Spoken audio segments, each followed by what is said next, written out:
Okay, well, if I can change gears correctly, I'll go do another MotoCamp adventure video. Today I'm demoing the S1000 XR. Sweet.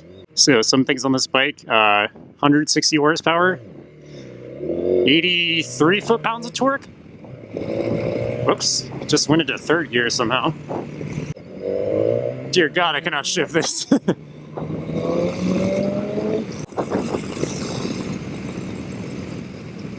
So this is my first time ever riding a S1000 bike, a power plant.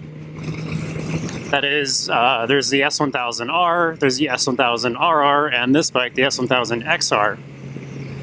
This one is supposed to be kind of the Ducati Multistrada competitor. Props to Ducati, they kind of started this whole idea. They invented this riding position for this kind of engine. Damn, this thing has got some balls. So it's totally different from the boxer engine I'm used to. Seeing that it's a 4-cylinder, and it's way freaking smoother, and there's no dry clutch, none of that nonsense. More about this particular bike. This is a lowered suspension, low seat. It's not going to sit as tall as the other ones, obviously. Kind of on borrowed time here, so I figured I'd just get it on the highway real quick. And we're going to go up to Sutro over there to Twin Peaks, do a little bit of twisty stuff on that road there. So like all of our demo bikes, this should have an Acro exhaust, Akrapovic, or however you pronounce that. And as far as I can tell, it's actually not super obnoxious. I think I actually have the heated grips on somehow. Whatever. So far in a city setting, splitting lanes with this really isn't that bad. It's not terribly wide. It's going to be a little wider and, you know, different position seating wise than your R or RR bike, obviously. Man.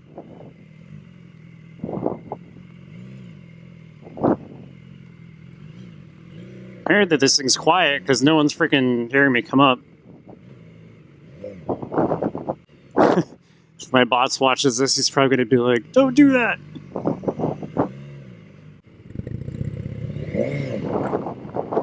Ugh.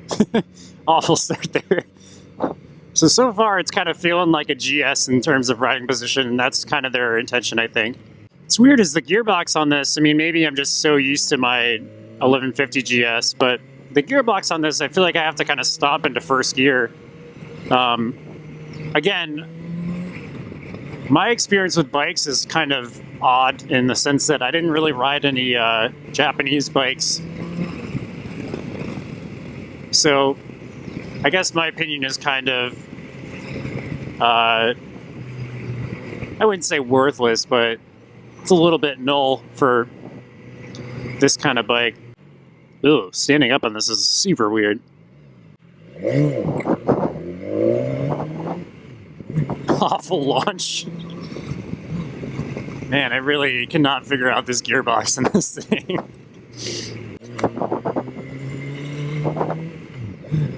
That's one thing I really hate about these new BMWs is they switch to this turn signal indicator thing rather than having the two paddles. And that was such an ingenious way to do lane changes. And apparently they switched that just because a bunch of reviewers kept saying, "Oh, so-and-so BMW, they're just not the same." And so BMW eventually caved in and switched it to that. But, you know, all I hear from guys that typically ride BMWs is that they wish they freaking brought that back. Like, that is so annoying. This is the weirdest thing ever. I mean, it's like riding a, I don't even know, but it's just the noise it makes and the seating position. My brain is just like, what is going on right now? What the hell was that? Something just like exploded back there. All right, I'm gonna give these guys a little bit of room so I can do a little bit of twisty stuff here.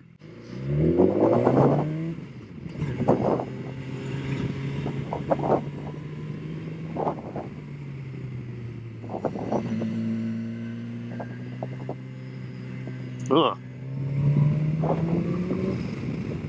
You can feel that lowered suspension. It's going around the corner and I already started hitting my boot. Ugh. Well, whatever. I mean, if it makes it more accessible to people that want to ride these bikes, then, you know, so be it.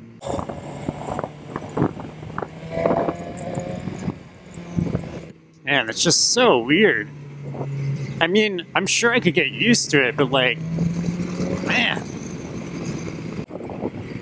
So one thing I'll note is that you can definitely go faster on this without feeling like you're going faster. Say as like my R1150 GS. Because this is so smooth.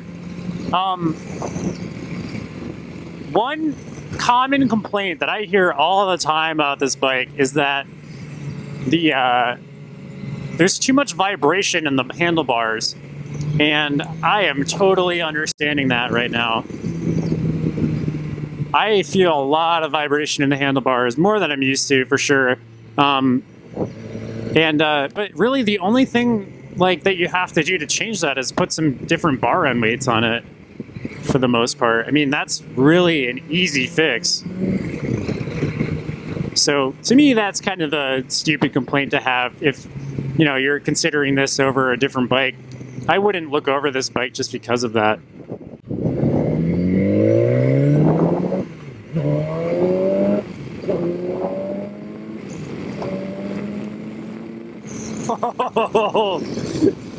Oh yeah, that's sick.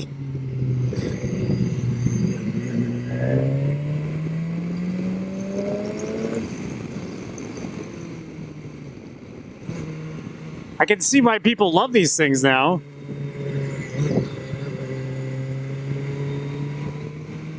I mean, it's really the best of two worlds.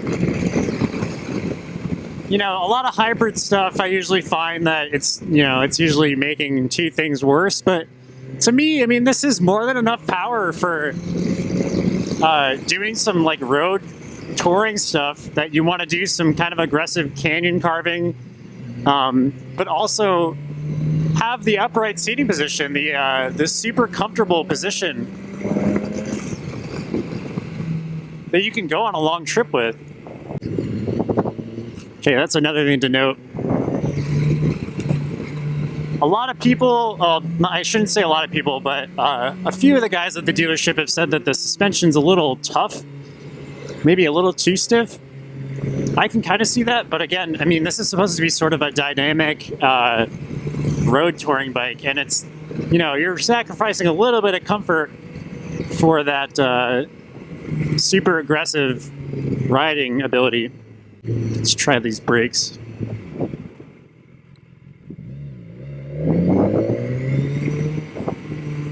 Yeah, more than enough brake for what you need to do, for sure.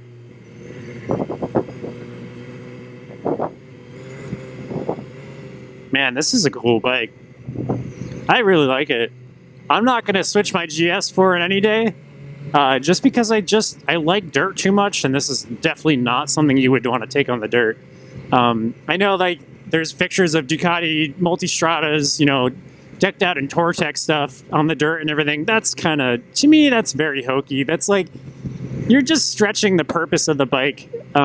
Sure, it looks cool. Sure, you know, it makes for some great motorcycle magazine photos and stuff, but yeah, I don't know.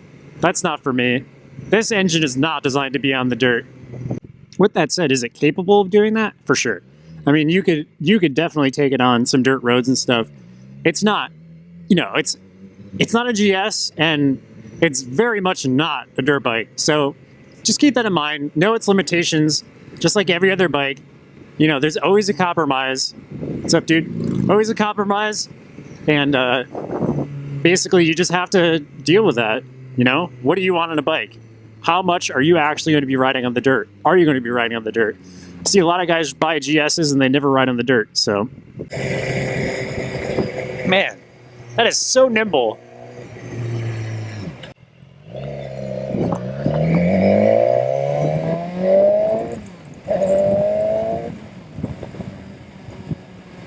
So, I just realized one thing you notice that I'm doing with this bike is that I'm not really bringing it up to the right revs.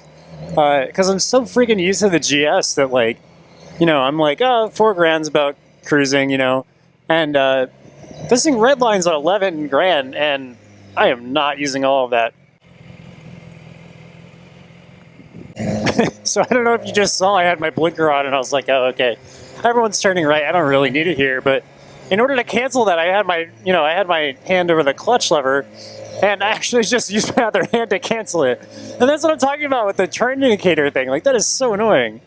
But whatever, I mean, that's what everyone wants, apparently, according to everyone who does reviews on these bikes, so it's so stupid.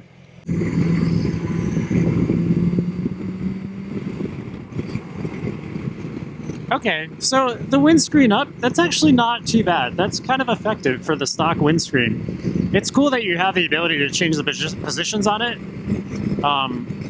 You know, it's not electronically controlled like maybe the RS or, I don't know what bikes have it, I forget, honestly, but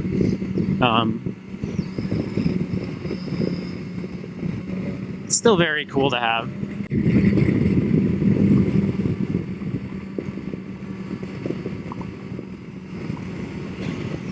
It's not easy to put up and down when you're riding, but I guess you're not really supposed to be. But yeah, I can feel a pretty major difference with that up and down.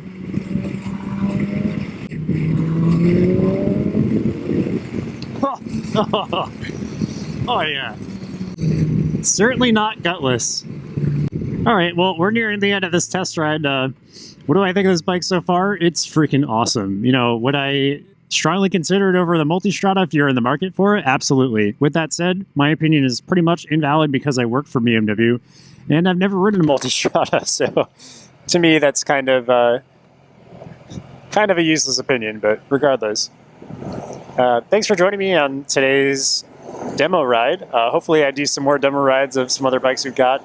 I've already done a demo ride on an F800 GS, and I think I'm going to avoid that because honestly it's kind of a gutless motorcycle. It's got a weird feeling to it. It's very, even though it actually produces a similar amount of power to my 1150 GS for a much lighter weight bike, it still just doesn't feel right. Nothing about it feels right to me.